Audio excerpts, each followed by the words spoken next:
Hi, and welcome to our service. If you're new here, you may be wondering who we are and what this church is all about. Well, the heart of the matter is this. We're a group of people doing our best to love God and love those around us. One of the ways we express this love is through worship, because our God is truly amazing.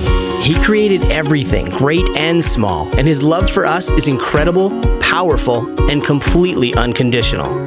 We also spend time looking into His Word, the Bible, and receive practical teaching to guide us along His path in our everyday lives. But it doesn't end when the service is over. Throughout the week, we gather in groups to serve, pray, reach out to our community, and sometimes just to hang out and have fun.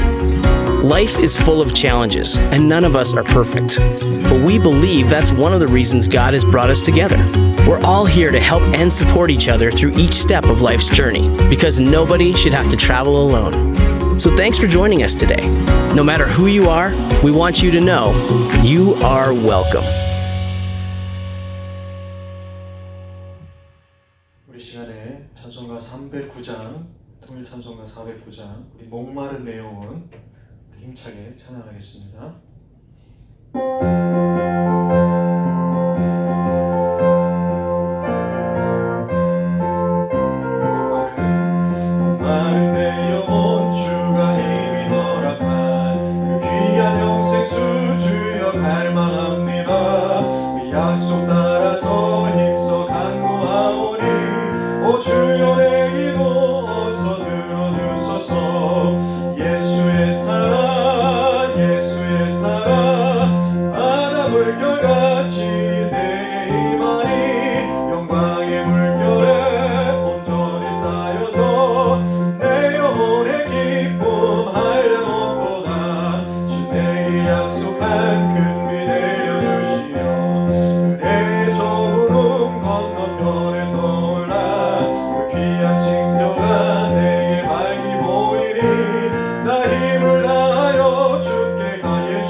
찬송가 288장입니다.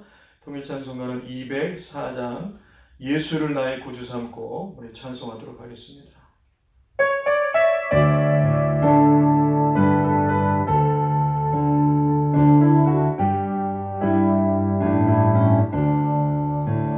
예수를 나의 구주 삼고 성령과 비로소 거듭나니 이 세상에서 내 영혼이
주신 하나님, 이것이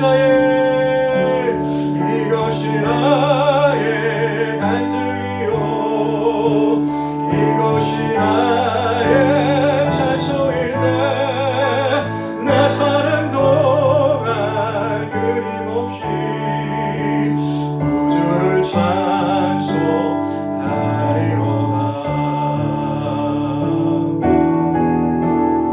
예수 우리 왕이여, 이곳에 오소서. 보좌로 주여 임하사 찬양을 받아 주소서. 주님을 찬양하오니, 주님을 찬양하오. 주님을 경배하오니, 왕이신 예수여 오셔서 좌정하사 다스. 우리 주를 높여 다시 한번 갑니다. 예수 우리 왕이여, 예수 우리 왕이여, 이곳에 오소서. 보좌로 주여 임하사 찬양을 받아 주소서. 주님을 찬양, 주님을 경배. 왕이신 예수여 오셔서 좌정하사. 다 우리 온 마음으로 주를 높여 찬양합니다. 주님을 찬송, 주님을 찬양하오니, 주님을 경배하. 오늘 이곳에 왕이신 예수 오셔서 좌정하사 다스리소서.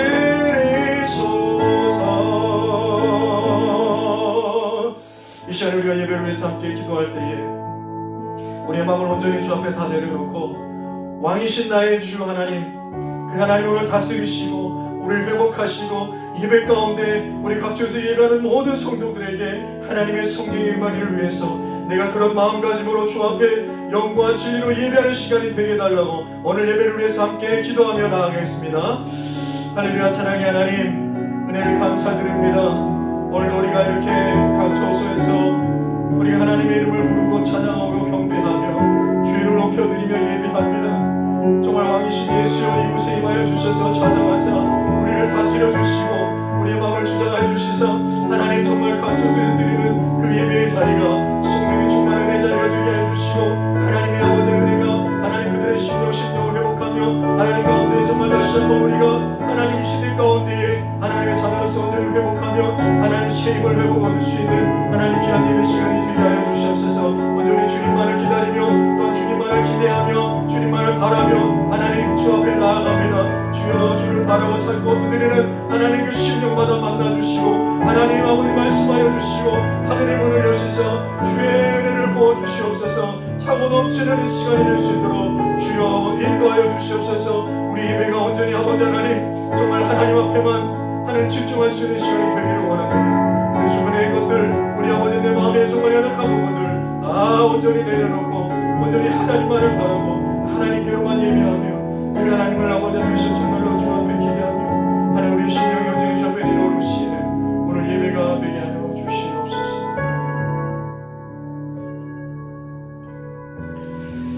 오직 여호와는 그 성전에 계시니 온 땅은 그 앞에서 잠잠할지니라 하시니라. 하나님은 영이시니 예배하는 자가 영과 진리로 예배할지니라.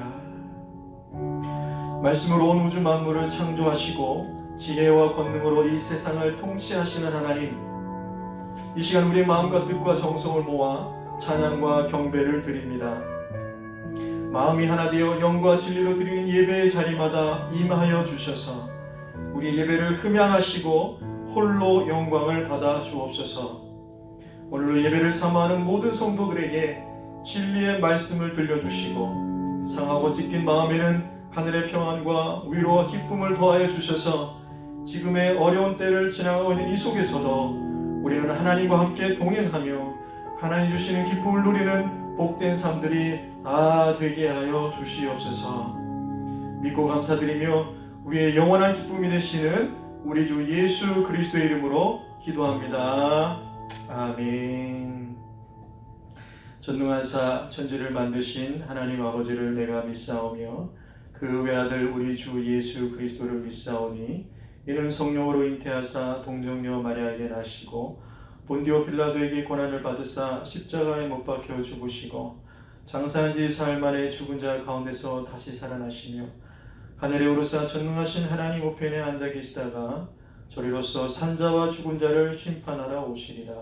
성령을 믿사오며 거룩한 공회와 성도가 서로 교통하는 것과 죄를 사하여 주시는 것과 몸이 다시 사는 것과 영원히 사는 것을 믿사옵나이다. 아멘. 오늘 우리에게 주시는 말씀은 갈라디아서 5장 22절에서 23절 말씀입니다. 계속해서 성령의 열매에 대해서 우리가 말씀을 나누는데요. 하나님 말씀은 갈라디아서 5장 22절에서 23절 말씀입니다. 오직 성령의 열매는 사랑과 희락과 화평과 오래 참음과 자비와 양선과 충성과 온유와 절제니 이 같은 것을 금지할 법이 없느니라. 아멘. 오늘도 각처에서 함께 예배하는 우리 다음의 모든 성도들에게 성령의 충만한 은혜가 차고 넘치기를 바랍니다. 예수님을 닮아가는 삶에 대해서 우리 오늘 두 번째 시간으로는 희락에 대해서 좀 이야기를 해보고자 합니다. 기쁨이라고 말할 수 있는데요. 저는 그래서 이런 고백으로 오늘 말씀을 시작하려고 하는데 어떤 고백이냐면 하나님은 우리의 기쁨이 되십니다. 하나님이 우리의 기쁨이 되신다는 거예요. 여러분 어떻습니까? 다른 것이 아니라요. 하나님이 주시는 그 선물들, 하나님이 주시는 그런 부차적인 것들 그런 것이 아니라 하나님만으로, 하나님 그분 자체만으로 저와 여러분에게 참 기쁨이 되십니다. 그러니까요, 성령의 충만함과 인도하심으로 예수님을 닮아가는 삶이라는 것은 하나님 자체가 우리의 기쁨이 되는 이 기쁨이 마르지 않고 충만한 삶이 되는 것이다. 그렇게 이야기할 수 있는 것입니다. 그래서 성경은 이것에 대해서 뭐라고 말씀하고 있냐면요. 다윗은 시편 31편 11절에서 이렇게 얘기합니다. 너희 의인들아 여호와를 기뻐하며 즐거워할지어다. 의인들은 여호와를 기뻐해야 된다는 거예요. 마음이 정직한 너희들아 다 즐거이 외칠지어다. 그러니까 기쁨과 즐거움을 추구하는 목적이 다른 것이 아니라 우리 주 하나님이시라는 것, 그 이유라는 것입니다. 왜 그래야 되는가? 다윗은요 시편 16편 11절에서 이렇게 얘기해주고 있습니다. 주께서 생명의 길을 내게 보이시리니 주의 앞에는 충만한 기쁨이 있고 주의 오른쪽에는 영원한 즐거움이 있나이다. 이렇게 고백하고 있는 거예요. 그래서 우리는 하나님을 영원토록 기뻐할 수밖에 없다는 것이죠. 왜냐하면 그 앞에는 충만한 기쁨이 있고 그 오른쪽에는 영원한 즐거움이 있기 때문이라는 것입니다. 그래서 우리는 모세와 같이 기도할 수 있는데요. 시편 90편 14절에서 말씀과 같이 아침에 주의 인자하심이 우리를 만족하게 하사 우리를 일생 동안 즐겁고 기쁘게 하소서. 이렇게 기도할 수 있다는 것이죠. 여러분, 이 모세의 기도가 저와 여러분의 기도이면서 또한 기도에 응답되는 삶이 되시기를 바랍니다.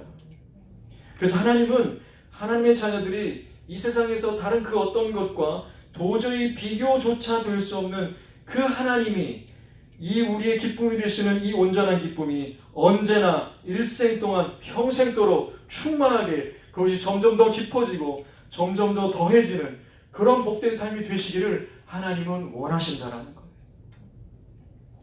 근데 우리는 이렇게 생각을 하잖아. 이런 얘기를 할 때 과연 이것이 어떻게 가능한가? 실제적으로 우리가 이렇게 기뻐한다는 것이 그렇게 될 수 있을까? 그렇게 기뻐할 수 있을까? 라는 의심의 질문들이 생긴다라는 겁니다. 근데 여러분 한번 잘 생각해 보십시오. 하나님은 완전하십니다. 이것이 진리이기 때문에 그렇다면 그 하나님이 우리의 기쁨이 되시는 그 기쁨 또한 완전할 수밖에 없는 것입니다. 그래서 성경은 너무나도 당연하게 하나님만이 우리의 충만하고 영원한 기쁨이다, 그렇게 말씀해 주고 있는 것입니다. 이것을 볼 때에 성령의 열매인 이 기쁨이라는 것은 그저 유쾌하고 행복하고 만족하는 그런 감정 정도만을 말하고 있지 않다라는 거예요. 그것도 물론 기쁨이지만, 근데 그것은 항상 있을 수 없고 또 충만할 수도 없고 또 영원히 지속될 수도 없는 것이기 때문입니다. 그래서 이 기쁨의 차원이 어떤 것인지에 대해서 그럼 로마서 14장 17절 말씀을 보게 되면요, 로마서 14장 17절 말씀입니다. 하나님의 나라는 먹는 것과 마시는 것이 아니요 오직 성령 안에 있는 의와 평강과 희락이라, 이렇게 말씀해 주고 있는 거예요. 바울은 로마서에서 유일하게 하나님의 나라라는 표현을 이곳에서 쓰고 있으면서, 하나님의 나라, 여러분 하나님의 나라가 무엇입니까? 하나님이 주인 되시는 그런 삶, 그런 삶은 먹고 마시는 음식 가지고 하나님 앞에서 내가 정결하다 인정받는 그런 시대는 이미 지나갔다, 그렇게 말하면서, 그렇다면 하나님이 주인 되는 삶, 그 주권 아래에 놓여있는 그 다스림을 받는 삶이라는 것은 세 가지 중요한 특징이 있는데, 그것이 바로 오직 성령 안에서 의와 평강과 희락이다, 그렇게 말씀해주고 있습니다. 이것이 무슨 말이냐면, 성령의 도우심으로 말미암아 예수님 믿고 죄사함을 받아 의롭게 칭함을 받고 하나님과의 화해를 이룬 사람은 그 평화의 관계 속에서 누리는 순전한 기쁨의 복이 있다라는 것입니다. 이것이 바로 하나님이 주인 되는 삶의 중요한 모습이라는 거예요. 그러니까 먹고 마시는 것이 기준이 아니라는 것이죠. 그러니까요, 우리가 하나님이 아닌 다른 것에서 의로움과 평화와 기쁨을 누리고 또 구하고 있다면, 우리는 솔직하게 고백해야 하는 것이 하나님이 주인 되시는 삶, 하나님의 주권 아래 사는 삶이라고 말할 수 없는 것입니다. 이것을 볼 때에 이 기쁨이라는 것은 의로움과 평강만큼, 그것만큼 아주 중요한 그런 중요한 본질적인 요소가 되는 것입니다. 그러니까 성도에게 있어서 이 기쁨이라는 것은 부수적인 것이 아니에요. 부차적인 것이 아니에요. 정말 성도의 삶에 있어서 아주 중요한 본질적인 문제가 되는 것입니다. 그래서 이 기쁨의 의미들이 어떤 것인지 우리가 하나하나 살펴보면서 은혜를 나누기를 원하는데요, 우리가 하나님을 기뻐한다는 그 첫 번째 구체적인 의미가 바로 여기서 발견되어지는데, 그것이 무엇이냐면, 죄인된 우리가 예수님 믿음으로 말미암아 의롭게 되고 하나님과 화평을 이룬 이 회복의 관계를 기뻐하는 것, 여러분 이것이 바로 하나님을 기뻐한다는 말이 되는 거예요. 그러니까 하나님과 관계가 회복되지, 이 관계를 기뻐하는 것이 하나님을 기뻐한다는 말이라는 겁니다. 근데 여러분, 이렇게 하나님과의 관계가 회복되었다는 것은 어떤 의미냐면, 하나님은 우리 아버지가 되시고 나는 그의 자녀가 되었다는 것, 다시 말해서 하나님과의 가족관계가 되었다는 말을 해주고 있는 것입니다. 이 부분 한번 생각해 보기를 원해요. 여러분의 가족이 있다는 것이 얼마나 기쁜 일입니까? 함께 시간을 보내고 함께 식사도 하고, 그런 일상을 통해서 즐겁고 기쁨이 있습니다. 그런데 예수 믿는 그리스도인들에게는 이것 이상으로, 또는 설령 이런 일상적 가족관계에서 누리는 기쁨이 없다 하더라도 이보다 더 강력한 성령의 열매로 채워지는 기쁨이 있는데, 그것은 바로 우리가 하나님의 자녀라는 것, 즉 하나님과 한 가족이 되었다라는 것, 이것이 우리에게 충만하고 영원한 기쁨이 되는 것입니다. 여러분 얼마나 감사한 일입니까? 이것만으로도 우리는 어떤 상황에서도 이 기쁨을 빼앗길 수 없는 것입니다. 여러분 이에 대해서 에베소서가 뭐라고 말씀해주고 있는지를 보십시오. 에베소서 2장 11절 12절 말씀을 보면, 에베소서 2장 11절 12절 말씀입니다. 그러므로 생각하라. 너희는 그때의 육체로는 이방인이요 손으로 육체에 행한 할례를 받은 무리라 칭하는 자들로부터 할례를 받지 않은 무리라 칭함을 받는 자들이라. 12절입니다. 그때 너희는 그리스도 밖에 있었고 이스라엘 나라 밖의 사람이라 약속의 언약들에 대하여는 외인이요 세상에서 소망이 없고 하나님도 없는 자이더니, 이게 이방인들, 예수 없는 이방인들의 그 전의 모습이었다라는 거죠. 이것이 그래서 에베소서 2장 13절로 넘어가게 되면 13절 말씀입니다. 이제는 전에 멀리 있던 너희가 그리스도 예수 안에서 그리스도의 피로 가까워졌느니라 말씀해주고 있어요. 예수 이전에는 예수님과 멀리 떨어져 있었는데 이제 예수 그리스도의 피로 말미암아 가까워졌다라는 거예요. 이것이 어떤 의미인가? 2장 19절 말씀을 보십시오. 에베소서 2장 19절 말씀입니다. 그러므로 이제부터 너희는 외인도 아니요 나그네도 아니요 오직 성도들과 동일한 시민이요 하나님의 권속이라. 이렇게 말씀해 주고 있는 거예요. 여러분, 여기서 권속이란 말은 가족이란 말입니다. 하나님을 가장으로 모신 같은 가족의 구성원이 되었다라는 거예요. 그러니까요, 이제 그리스도 안에 있는 우리는 하나님과 한 가족이 된 것입니다.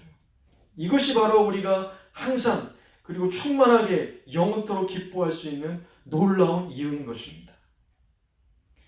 근데 여러분, 이 일은 결코 나만의 기쁨만이 아니라고 성경은 말해주고 있는데요.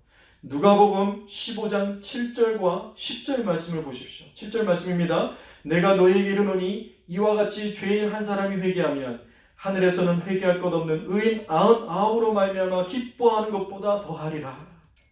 10절 말씀에서는요. 내가 너에게 이르노니 이와 같이 죄인 한 사람이 회개하면 하나님의 사자들 앞에 기쁨이 되느니라. 이렇게 말씀해 주고 있어요.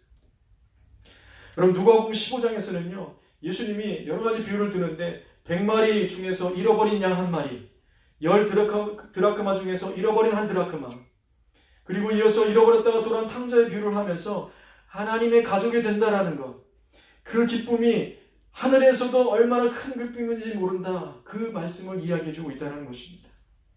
이보다 더 큰 기쁨이 없다라는 거예요. 그러니까 우리에게도 내가 예수 믿고 하나님과 한 가족이 된다는 이 관계가 회복됐다는 것이 얼마나 큰 기쁨인지 모릅니다.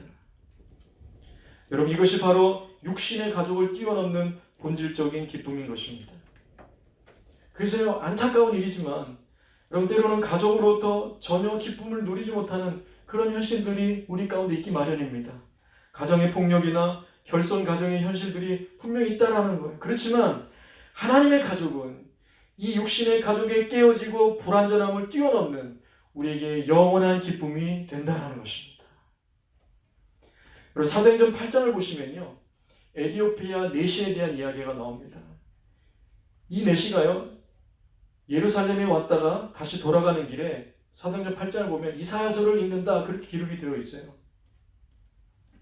이 이사야서를 읽을 때 어떤 이사야서를 읽고 있었냐면은 지금의 유대인들이 절대로 읽지 않는다는 이사야 53장 말씀을 읽고 있었습니다. 그 이사야 53장의 내용에는요, 우리 죄를 위해 고난당하고 죽임당할 주의 종에 대한 말씀이거든요. 이것은 바로 예수님에 대한 말씀이지요. 그래서 이 고난당하고 죽임당할 주의 종이 과연 누구일까? 라고 궁금해하고 있는 이 에디오피아 내시에게 하나님께서 빌립을 보내셔서 이 말씀에 대해서 설명을 해주게 되고, 그러면서 전하게 될 복음을 믿게 된 내시는 가던 길에 바로 내려서 물가 있는 데 내려가서 세례를 받게 되는 그 이야기가 기록되어 있습니다. 그런데 여러분, 이때 빌립이 내시에게 전한 복음은 어떤 것이었을까? 한번 생각해 보면요, 물론 이사야 53장의 내용이 예수님을 말하는 것이다, 그 설명을도 있었겠지만 짐작컨대 빌립은요, 이 내시에게 이 내용뿐만 아니라 바로 3장 뒤에 있는 이사야 56장 5절 말씀도 같이 설명해 주면서 복음을 제시했을 것이다, 그렇게 볼 수 있습니다. 왜냐하면 이 내시의 입장에서는 이 말씀이 너무나 중요한 말씀이에요. 복음을 받아들이는 데 있어서 너무나 중요한 말씀이었기 때문에 빌립은 그 말씀을 반드시 제시했을 것이다, 그렇게 짐작해 볼 수 있는데요. 이사야 56장 5절 말씀은 이런 말씀입니다. 내가 내 집에서 내 성 안에서 아들이나 딸보다 나은 기념물과 이름을 그들에게 주며 영원한 이름을 주어 끊어지지 아니하게 할 것이며, 이런 말씀이 있어요. 세번역 버전으로 읽어드리면 이렇습니다.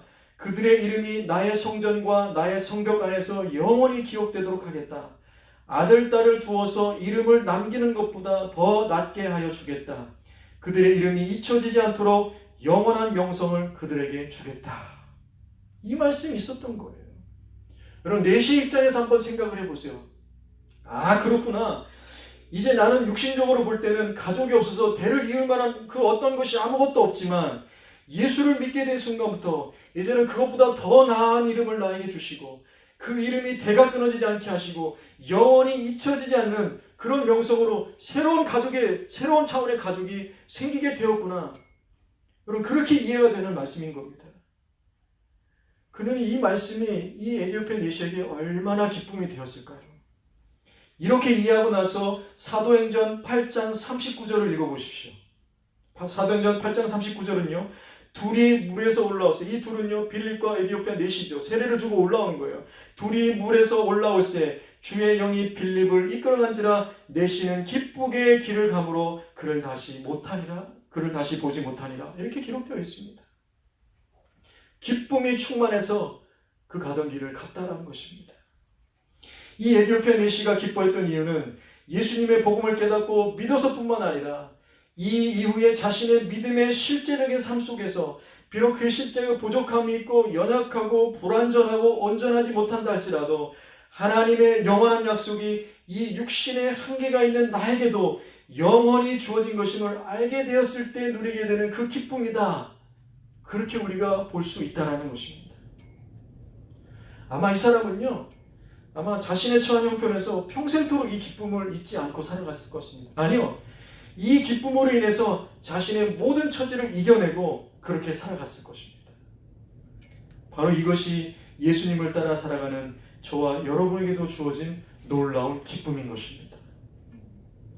여러분 지금과 같이 어둡고 힘든 시기에 오히려 기쁨보다는 두려움과 울적함이 더 많은 때이지만 그러나 그 어떤 슬픔이라 할지라도 저와 여러분을 구원해 주시고 나를 자녀 삼아 주셔서 하나님의 가족이 되게 하신 하나님이 내 아버지가 되시고 내가 하나님의 자녀가 된 이 놀라운 기쁨을 빼앗아 갈 수 없는 것입니다.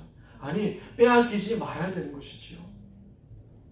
여러분 그렇다고 해서 갑자기 모든 상황이 좋아지고 밝아진다는 뜻이 아닙니다. 또 이것이 부모와 자식 간의 가족 간의 모든 깨어짐을 치유하거나 그런 문제를 단번에 해결하지 않을지도 모릅니다. 여전히 힘들고 여전히 아프고 여전히 불완전하고 고통스러울 수 있습니다. 그러나 기억하십시오. 예수 그리스도를 통해 하나님의 가족이 됨으로 누리는 이 기쁨은 세상 모든 것이 잘 되기 때문에 느끼는 행복보다 더 근원적인 기쁨인 것입니다. 그러니까요. 이 기쁨이 항상 충만하고 영원하고 온전한 기쁨이 되는 것입니다. 이렇게 예수님 때문에 만들어지고 누리는 가족관계가 바로 성령의 열매인 기쁨을 가져다 주는 것입니다. 그래서 그 온전한 기쁨으로 오늘의 불안하고 우울한 현실을 담대하게 살아가는 그런 다음의 성도들 모두가 되시기를 바랍니다. 그래서 이렇게 새로운 가족에 대한 기쁨이 여러분 분명해지면요. 우리는 하나님이 주신 매일의 모든 삶이 그 모든 일상이 감사와 기쁨으로 받아들여지게 된다는 거예요. 여러분 감사할 것이 너무나 많아지는 것입니다. 기뻐할 것이 너무나 많아진다는 거예요. 그러니까요. 하나님을 기뻐한다는 두 번째 의미는 무엇이냐면 하나님이 주관하심으로 우리에게 주어진 이 모든 일상을 기쁨으로 받아들인다. 그 말이 되는 것입니다. 하나님이 주관하심으로 우리에게 주어진 모든 일상이 기쁨으로 받아들여진다는 것이 하나님을 기뻐한다는 말이 된다는 거예요. 그러니까요. 우리가 이 기쁨을 너무 영적인 것에만 초점을 맞추다가 하나님이 주신 일상들 안에서 참된 기쁨을 누리는 법을 잊어버리고 놓치면서 그렇게 살고 있지는 않는가 우리 한번 돌아봐야 된다는 것입니다. 그래서 우리가 살다 보면요. 절망과 슬픔의 이유들이 있기는 하지만 그러나 감사와 기쁨의 이유가 더 크다는 것을 잊지 않고 살아가기를 바랍니다. 그런데요. 우리가 이런 일상의 기쁨을 누리기 위해서는 좀 고려해야 될 것들이 있습니다. 여기서 두 가지만 좀 살펴보면요. 첫 번째로 모든 일상이 감사와 기쁨이 되기 위해서 우리가 첫 번째로 고려해야 되는 것은 이 일상의 기쁨은 도덕적으로 깨끗해야 되고요. 지나치지 않아야 된다는 것입니다. 다시 한번요. 우리가 일상으로 누리는 이 기쁨은 도덕적으로 깨끗해야 되고 지나치지 않아야 된다는 겁니다. 그래야 우리의 모든 일상에서 누리는 이 기쁨이 오염되지 않고 변질되지 않고 균형을 잡을 수 있다는 것입니다. 성경에서 우리의 일상의 기쁨을 오염시키는 것들에 대해서 어떤 것들을 이야기하고 있는가? 대표적으로 살펴보면 성적인 음행과 술 취함과 폭식과 누추하고 어리석은 말이나 희롱의 말들 이런 것들이 우리 일상의 기쁨을 망친다는 것이죠. 그러니까 이것을 볼 때 여러분 성경은요 먹고 마시고 즐기는 것을 금하지 않습니다. 다만 그것이 지나치지 않아야 된다고 말씀해주고 있는 거예요. 말하는 것도 그렇습니다. 농담과 웃음을 금하는 것이 아니에요. 다만 그것이 지나쳐서 선을 넘지 말라는 거예요. 그렇게 되면 일상의 기쁨이 망가지게 된다는 것이죠. 이런 것들이 바로 자신을 더럽게 만들고 때로는 중독이 되게 하고 그것을 즐거움이라고 착각하면서 자기 스스로 파괴되어져 가는 것도 모르고 빠져들게 되는, 그래서 결국에는 일상의 모든 기쁨들을 망가뜨리게 되는, 그렇게 만들고 만다라는 것입니다. 이런 것들로부터 우리 일상의 기쁨이 보호되고 타락하고 변질되지 않게 해야 한다는 거예요. 여러분, 이 지나침과 집착과 중독의 문제를 잘 생각해 보시기 바랍니다. 그것이 일이든 관계든 돈이든 쾌락이든 성공이든 명예든 약물이든 그 일상이 지나쳐서 균형을 잃고 중독된 즐거움은요, 여러분, 모든 일상의 기쁨을 망가뜨리고 마는 것입니다. 이것을 우리가 잘 고려를 해야 돼요. 또 두 번째로 고려해야 되는 것은요, 다른 사람들을 해쳐가면서까지 나의 만족과 즐거움을 누리지 않아야 된다는 거예요. 다른 사람을 해쳐가면서까지 내 만족을 누리지 않아야 된다는 것입니다. 그래야 하나님이 허락하신 모든 일상 속에서 바른 기쁨을 누릴 수 있게 되는 겁니다. 성경에서도 이런 경우가 있습니다. 하나를 살펴보면요, 사무엘하 23장을 보시면 다윗이 블레셋에 둘러싸여서 아둘람 굴 속에 이렇게 숨어있는 그런 상황을 배경으로 하고 있습니다. 여러분, 그렇게 뭔가 제한되고 갇혀있고, 우리도 지금 그렇게 자가격리 상태에서 이렇게 뭔가 갇혀있고 제한되어 있잖아요. 그러면 뭔가 막 하고 싶은 것들이 많이 생각이 나잖아요. 다윗도 그랬던 것 같아요. 근데 어느 날 다윗이 정말 하고 싶었던 것이 생각이 나는데, 그게 뭐냐면 베들레헴 우물에 있는 물 한 그릇을 좀 마셨으면 좋겠다, 그런 소망을 말하게 된 겁니다. 근데 이 소리를 들은 3명의 용사들이 다윗을 위해서 목숨을 걸고 블레셋 군대를 뚫고 베들레헴에 가서 그 우물물 한 그릇을 떠와서 다윗에게 바친 거예요. 그런데 이때 다윗은 이들의 희생과 헌신으로 떠온 물을 마시지 않고요, 그냥 땅바닥에 쏟아버리면서, 그러면서 사무엘하 23장 16절 17절 말씀 보면 이렇게 기록되어 있습니다. 사무엘하 23장 16절 17절 말씀인데요, 세 용사가 블레셋 사람의 진영을 돌파하고 지나가서 베들레헴 성문 곁 우물물을 길어가지고 다윗에게로 왔으나 다윗이 마시기를 기뻐하지 아니하고 그 물을 여호와께 부어드리며 이르되 여호와여, 내가 나를 위하여 결단코 이런 일을 하지 아니하리이다. 이는 목숨을 걸고 갔던 사람들의 피가 아니니까 하고 마시기를 즐겨하지 아니하니라. 세 용사가 이런 일을 행하였더라. 이렇게 기록하고 있습니다. 그러니까 이것을 볼 때 오직 자신의 만족과 즐거움을 위해서 다른 사람을 해롭게 하고 위태롭게 하는 즐거움은 결국 기쁨이 되지 않는다라는 거예요. 그리고 그것이 잠시 동안 기쁨이 될지는 몰라도, 그러나 성경에서 말하는 성령의 열매 기쁨과는 전혀 상관이 없는 기쁨이라는 것입니다. 그래서 오히려 다른 사람들을 포용하고 그들과 함께 기쁨을 누리고자 할 때에 하나님이 주신 모든 일상의 기쁨을 잘 지켜나갈 수 있게 되는 것입니다. 우리가 레위기서를 통해서도 살펴봤지만 하나님께서 말씀하신 절기의 그 모든 기쁨들은 나 혼자만, 우리 민족만 지키는 게 아니에요. 모두가 함께 지킬 수 있도록 배려하라고 말씀해 주신 것이 절기의 그 원칙인 것입니다. 그러니까 이런 것을 볼 때에 우리가 정말 일상에서 기쁨을 잘 지켜내고 그것이 바른 기쁨이 되려면 항상 다른 사람을 배려하는 모습들, 그들과 함께 하려는 그 기쁨의 모습들이 있어야 된다는 것이죠. 그래서 이런 것들이 잘 고려될 때에 여러분, 우리가 한번 생각해 보세요. 이렇게 먹을 수 있는 것도 감사하고, 입을 수 있는 것도 감사하고, 잠을 잘 수 있는 것도 감사하고, 걸을 수 있는 것도 감사하고, 보는 것도 감사하고, 들을 수 있는 것도 감사하고, 여러분, 수많은 사소한 일들이 우리에게는요, 놀라운 기쁨이 되는 것입니다. 그래서 이 두 가지를 잘 기억하셔서 우리의 일상에서의 기쁨을 잃어버리지 않고 날마다 새롭게 그 기쁨들이 발견되어지는 그런 다음의 성도들이 다 되시기를 바랍니다. 그리고 마지막으로요, 하나님을 기뻐한다는 구체적인 의미는 예수님을 통해 성취하신 복음에 대한 믿음을 확실히 한다는 말입니다. 다시 한번요, 하나님을 기뻐한다는 구체적인 것은 예수님을 통해 성취하시는 복음에 대한 확실한 믿음을 갖는 것이다. 왜냐하면요, 베드로전서 1장 6절에서 9절 말씀을 보기를 원합니다. 베드로전서 1장 6절에서 9절 말씀입니다. 그러므로 너희가 이제 여러 가지 시험으로 말미암아 잠깐 근심하게 되지 않을 수 없으나 오히려 크게 기뻐하는도다. 왜 그런가? 7절 말씀인데요. 너희 믿음의 확실함은 불로 연단하여도 없어질 금보다 더 귀하여 예수 그리스도께서 나타나실 때에 칭찬과 영광과 존귀를 얻게 할 것이니라. 예수를 너희가 보지 못하였으나 사랑하는도다. 이제도 보지 못하나 믿고 말할 수 없는 영광스러운 즐거움을 기뻐하니 믿음의 결국 곧 영혼의 구원을 받으리라. 이렇게 말씀해 주고 있습니다. 무슨 말입니까? 나를 구원하신 예수 그리스도의 복음을 믿기 때문에 누리는 그 기쁨은 여러 가지 시험과 근심과 고통에 의해서도 지워지지 않는 강력하고 굳건한 기쁨이다. 그렇게 말씀해 주고 있는 것입니다. 그래서 예수 믿는 저와 여러분은요, 어떤 상황 속에 있다 할지라도 말할 수 없는 영원한 즐거움, 영원한 기쁨을 누리는 자들입니다. 그리고 존 파이퍼 목사님이 이런 말을 했어요. 예수님이 단 1분의 행복도 누릴 자격이 없는 인간들을 회복시키러 이 땅에 오셨습니다. 우리는 단 1분의 행복도 누릴 자격이 없습니다. 우리가 받아 마땅한 것은 기쁨이 아닌 멸망뿐입니다. 그러나 그분은 단 1분의 기쁨도 누릴 자격이 없는 자들에게 온전하고 영원한 희락을 주시기에 죽으러 오셨습니다. 이것이 복음입니다. 그렇습니다.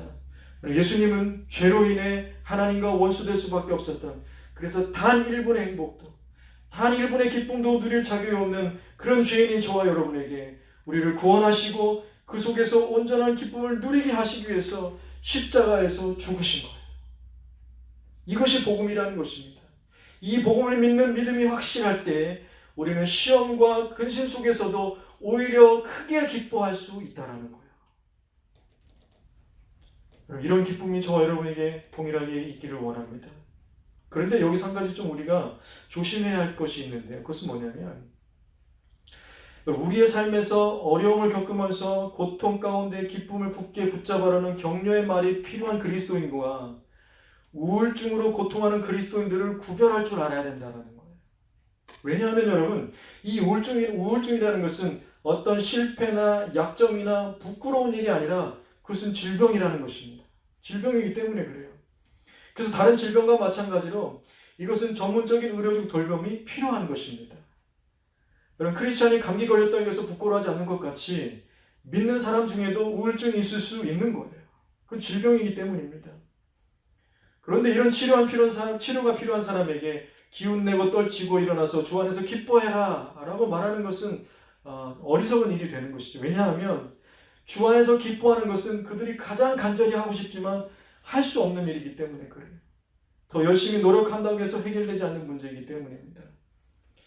그래서 여러분, 신앙과 믿음의 문제라면 권면하고 회개하도록 해야겠지만 질병의 문제라면 치료와 회복을 위해서 도움이 함께 필요한 문제가 되는 것입니다. 그런데요, 놀라운 것이 있습니다. 여러분 잘 보시면 놀라운 것은 그런 병의 증상 가운데서도 감정은 어쩔 수 없이 우울하고 힘들지만 그러나 복음의 진리와 하나님의 사랑에 대한 기본적인 확신에 대해서는 분명하다는 거예요. 분명할 수 있다는 것입니다. 여러분, 그렇다면 지금 이 사람은 믿음이 있는 상태입니까? 없는 상태입니까? 믿음이 있는 것이죠. 좀 이런 상황이 어떤 상황인지 좀 예를 하나 들면 이런 겁니다. 우리 지금 개역개정 새 찬송가에는 없지만 이전 찬송가에는 찬송가 80장에 주 하나님 크신 능력이라는 찬송이 있습니다. 잘 부르진 않지만 우리 80장에 주 하나님 크신 능력이라는 찬송이 있는데요. 가사를 한번 잘 들어보세요. 가사가 이렇습니다. 주 하나님 크신 능력 참 신기하도다. 바다와 폭풍 가운데 주 운행하시네. 참 슬기로운 그 솜씨 다 측량 못하네. 주님 계획한 그 뜻은 다 이루어지도다. 검은 구름 우리들을 뒤덮을지라도 그 자비하신 은혜로 우리를 지키네. 어둠에서 소경같이 나 헤맬지라도 주 나를 불쌍히 보사 앞길을 비추리.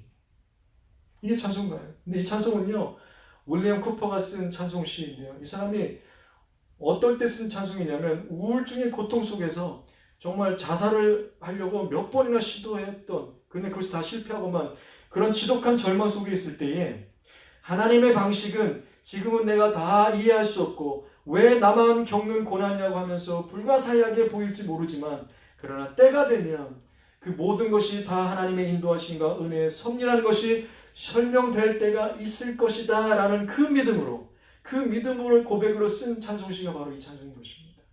주 하나님 크신 능력이란 찬송이에요. 제가 왜 이런 얘기를 하냐면요, 삶의 가장 어두운 순간에도 하나님을 신뢰하는 믿음으로 기쁨을 알 수 있다라는 거예요.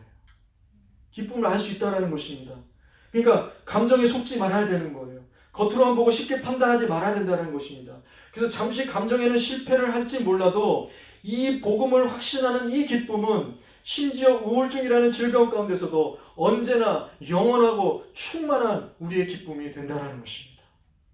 그러니까요, 성령의 열매인 기쁨의 이 근본은 사람의 감정에 기반을 두는 차원이 아니라 그리스도 안에 있는 하나님의 약속에 대한 그 복음을 믿는 믿음으로부터 흘러나오게 된다는 거예요. 이것이 바로 하나님을 기뻐한다는 의미이고 성령의 열매인 기쁨을 누리는 예수님을 닮아가는 삶인 것입니다. 바라기는 감정에 따라 속지 마세요. 감정에 따라서 복음을 의심하고 믿음이 흔들리지 않기를 바랍니다. 여러분 기억하십시오. 단 1분도 행복할 자격이 없고 단 1분도 기뻐할 자격이 없는 저와 여러분을 예수님은 십자가의 죽음을 통해서 우리가 영원히 그리고 충만하게 그리고 평생토록 그 즐거움의 기쁨을 누리게 하시기 위해서 십자가의 모든 고통을 다 당하셨다는 거예요. 이 복음을 확신할 때에 우리는 하나님 주시는 변치 않는 기쁨으로 날마다 즐거워하며 살게 될 줄 믿습니다. 그런 기쁨을 일생 동안 누리는 다음의 모든 성도들이 되시기를 바랍니다. 말씀 맺습니다. 사랑하는 성도 여러분, 하나님 우리가 기뻐하시기를 원하실 뿐만 아니라 우리에게 기뻐하라고 명령하고 계신다는 걸 잊지 마셔야 돼요. 기뻐하라고 명령하고 계십니다. 그러니까 예수님을 닮아가는 삶, 그리스도인들에게 있어서는 이 기쁨이라는 것은 의무인 것입니다. 하나님의 명령을 지켜내는 의무인 것이에요. 그래서 이 기쁨을 빼앗으려는 수많은 도전들 앞에서 우리는 이 기쁨의 의미와 실제를 믿음으로 살아가고자 할 때에 여러분 요한복음 15장 11절에서 예수님이 하신 말씀과 같이 하나님의 말씀대로 그렇게 살려고 그 명령을 지키려고 하는 그 목적대로 살아가는 사람에게는 내 기쁨이 너희 안에 있고 너희 기쁨을 충만하게 하려 함이라 그렇게 말씀해 주고 있는 것입니다. 그 말씀 따라 살아가는 사람들에게 하나님의 기쁨이 충만하게 해주시겠다. 그리고 그 충만한 기쁨을 누리면서 여호와로 인하여 기뻐하는 것이 우리의 힘이 되는 우리의 능력이 되는 여러분 그런 다음의 모든 성도들이 되시기를 예수님의 이름으로 축복합니다. 그래서 이 시간 우리가 이 기쁜 마음으로 내가 주인 삼은 모든 것들을 다 내려놓고 주님이 주시는 그 사랑 안에서 기쁨으로 살아가기를 원하는 마음으로 우리 내가 주인 삼은 찬양하고 우리 함께 기도하도록 하겠습니다. 하나님 나를 내려놓고 하나님을 믿는 그 복음을 믿는 주권 아래 주 앞에 나아갑니다. 내가 주인 삼은 모든 것 내가 주인 삼은 모든 것 내려놓고 내 주 대신 주 앞에 나가 내가 사랑했던 모든 것 내려놓고 주님만 우리 다시 한번 고백합니다. 내가 주인 삼은 모든 것 내가 주인 삼은 모든 것 내려놓고 내 주 대신 주 앞에 나가 내가 사랑했던 모든 것 내려 주님만 살아 그렇습니다. 주 사랑 거친 풍랑에도 깊은 바다처럼 나를 잠잠케 주 사랑 내 영혼의 반석 주 사랑을 주 사랑 거친 주 사랑 거친 풍랑에도 깊은 바다처럼 나를 잠잠케 주 사랑 내 영혼 나를 사랑하사 그 십자가의 모든 것들을 감당하신 그 예수님의 사랑을 인하여 이 땅 안에 온전히 섬을 고백하며 주 사랑 거친 풍랑에도 깊은 밤 나를 잠잠케 주 사랑 내 영혼의 그 사랑 위에 서리 그 사랑 위에 그 사랑 위에 그 사랑 위에 그 사랑 위에 서리라 그 사랑 위에 서리. 우리 시간에 먼저는 오늘 말씀 부여잡고 기도하기를 원합니다. 우리는 과연 하나님의 말씀대로 기뻐하며 살고 있는가? 그 기쁨의 이유가 하나님과는 상관없는 것들은 아니었는지 오늘 시간 나 자신을 돌아보며 주 안에서 항상 기뻐하라는 말씀대로 지금의 어려운 때에도 이 기쁨의 이유들을 잊어버리지 않고 날마다 새롭게 발견하며 믿음으로 살아가게 해달라고, 나의 연약함을 도와달라고, 붙들어달라고 우리 시간에 주여 크게 한번 부르시고 함께 동서로 기도하겠습니다. 주여 하나님 은혜를 감사드립니다. 우리 예수님을 닮아가는 삶, 우리 그 두 번째 시간으로 희락, 기쁨에 대해서 우리 은혜를 나눴습니다. 하나님은 하나님의 자녀들이 기뻐하며 살기를 원하실 뿐만 아니라 이것은 또한 하나님의 명령임을 우리가 다시 한번 기억하고 우리가 정말 하나님을 기뻐하는 자들이 되어 주시옵소서. 하나님을 기뻐하며 나를 자녀 삼아주시고 하나님 정말 이 모든 일상을 우리에게 주신 그 하나님께 감사하며 너무 아버지 하나님 우리에게 주신 정말 어쩔 수 없이 정말 죽을 수밖에 없는 나 같은 주인을 사랑하여 주시고 하나님 정말 그 십자가 고통을 통해서 하나님 나를 아버지 구원해 주신 구원의 그 복음을 믿는 믿음으로 그 믿음 안에서 기뻐하며 우리 아버지 하나님 정말 아버지 어려울 때이 아버지 하나님 정말 불안할 때 하나님 정말 이 고통의 때를 정말 하나님 주신 기쁨으로 충만하게 살아갈 수 있는 이것을 잃어버리지 않고 이것을 아버지 부여잡고 하나님 이것을 생각하며 하나님 앞에서 아버지 하나님 온전히 하나님 세워지는 그 사랑 위에 굳건히 서가는 하나님의 귀한 믿음의 자들이 다 되게 하여 주시옵소서. 하나님 정말 아버지 하나님 우리 연약합니다. 부족합니다. 주님 도와주옵소서. 하나님 정말 주께서 붙드시는 그 능력으로 말미암아 하나님 정말 기쁨을 잃어버리지 않고 날마다 하나님의 영광을 드러내어 사는 유쾌한 삶들이 되게 하여 주시옵소서. 우리 시간에 마지막으로 한 번 더 간절하게 기도할 때에 이 코로나 사태가 하루빨리 진정될 수 있기를 위해서 기도하겠습니다. 지금도 빨리 치료제가 발견되고 이것이 치료되고 이 확산이 막아져야 되고 이것들이 해결되어야 되지만 그 이 이후로도 또한 어떤 문제들이 일어날지 어떤 변화와 어떤 사태들이 일어날지 우리는 아직 알지 못합니다. 그러나 하나님 우리가 두려워하고 불안할 것이 아니라 하나님이 함께 하시는 그 은혜로 하나님 이 시대를 정말 이 어려운 때를 잘 넘어갈 수 있게 해달라고 그를 위해서 많은 사람들이 어려움을 당하고 모두가 지쳐가고 있는 이때에 하나님 이 땅과 이 백성들을 불쌍히 여겨서 치유하고 고쳐주시고 위로해달라고 그리고 교회를 위해서 여러분 간절하게 한번 기도해 주시길 바랍니다. 교회가 예배가 빨리 회복될 수 있기를 위해서 또한 이 이후로 우리가 예배에 대한 진정성이 회복되어지고 정말 하나님의 뜻하신 우리 다음 교회로 정말 잘 세워질 수 있도록 하나님이 인도하시는 대로 하나님 기뻐하시는 대로 정말 우리의 신앙의 모습이 어떠해야 되는지를 우리가 정말 고민하며 생각하며 기도하며 하나님 정말 준비되어지고 그렇게 세워질 수 있는 우리 다음 교회가 되기를 위해서 우리 하나님 기뻐하신 교회 성부가 되게 해달라고 우리 그냥 주여 크게 이름 한번 부르시고 마지막으로 동성으로 간절하게 함께 기도하겠습니다. 주여 할렐루야. 하나님 감사합니다.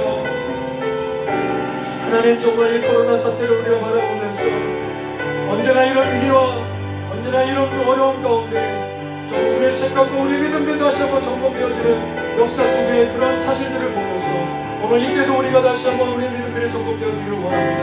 하나님 코로나 사태가 하루빨리 진정되어지고 하나님 확산이 더 이상 안 되게 아버지 퍼지지 않기를 원합니다. 하나님 지금의 현실이 너무나 암울하고 두렵고 떨리지만 하나님 정말로 주여 이 사태가 진정될 수 있도록 덮어지지 않도록 주여 치료해 주시고 막아주시고 회복시켜 주시옵소서. 이로 인해서 많은 사람들이 어려움을 당하고 있습니다. 경제적으로 어려움을 당하고 사회적으로 어려움을 당하고 이제는 국가 나라 민족 간에 하나님 저들이 가진 이 많은 어려움 많은 장벽들 많은 차별과 많은 아버지 구별들 하나님 이때에 하나님 이 땅과 이 백성을 불쌍히 해주시옵소서. 주시고 치유하시고 회복시켜 주시옵소서. 위로하여 주시옵소서. 우리가 다시 한번 하나님을 찾고 하나님 앞에 돌아갈 때에 하나님 앞에 와서 하나님 안에서 참된 기쁨과 참된 삶의 의미들을 발견하며 우리가 아버지 때를 살아갈 수 있게 하여 주시옵소서. 하나님 그리고 무엇보다도 교회를 위해서 기도합니다.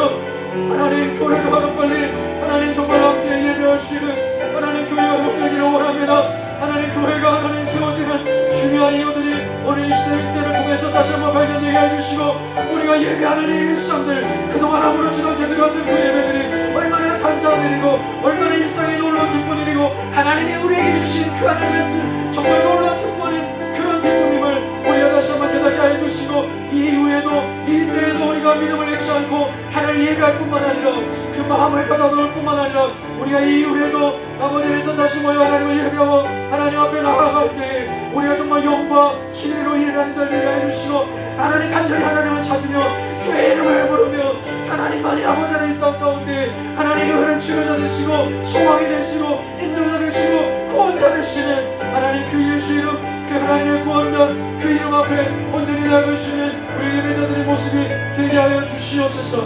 하나님 정말 우리가 정말 이후에 믿음과 신앙이 어떤 모습이었는지 대한 고민들과 생각을 있게 해주셔서 우리 다음 교회가 하나님 또한 이 세상 이 땅의 모든 교회들이 하나님 기뻐하시는 교회와 성도가 되게 하여 주시옵소서. 이 일들 가운데 하나님 믿는 자들이 기도하며 나아갈 때 하나님 교회를 세우시고 다시 한번 교회를 회복하시고 이 교회와 성도를 통해서 마지막 때에 하나님이 땅끝까지 복음이 선포되어지기를 원하시는 그 하나님의 놀라운 사명이 우리를 통하여서 기쁨으로 감당되어지고 그 기쁨의 소식들이 하나님 온 세상 가운데 퍼지게 하여 주시옵소서. 그렇습니다. 하나님 예수님은 닮아가는 삶은 기뻐하는 삶임을 오늘 우리가 말씀 가운데 나눴습니다. 세상을 바라보고 주변을 바라보면 우리가 얼마나 기뻐하지 않을 이유들이 많이 발견되어지는지 그럼에도 불구하고 오늘 우리가 고백하는 것은 주님 우리에게 주신 기쁨이 놀랍다는 그 근본적인 그 더 강력한 그 성령의 기쁨의 그 이유들을 잃지 않게 하시고 생각하게 하여 주시고 돌아보게 하여 주시고 굳게 잡게 하여 주셔서 하나님 때를 주님 기쁨으로 살아가는 주의 모든 자녀들이 다 되게 하여 주시옵소서. 하나님의 기쁨이 모든 성도들이 충만하게 넘치게 하심을 믿고 감사드리며 예수님의 이름으로 기도합니다.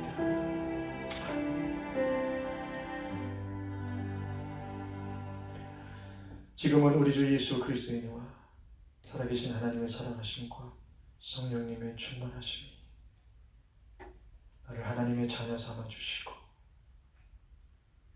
우리에게 모든 일상을 통해 감사와 기쁨이 넘치게 하시며 단 1분도 행복할 자격이 없고 기뻐할 자격이 없는 우리에게 복음을 주셔서 믿게 하시고 구원받게 하신 그 믿음을 항상 충만하게 영원토록 누리고자 결단하는 우리 다음교회 성도들 머리 위에 그리고 교회와 비전 위에 고통당하고 어려움당하고 있는 온 세계 위에 이제부터 영원토록 함께 있을지어다.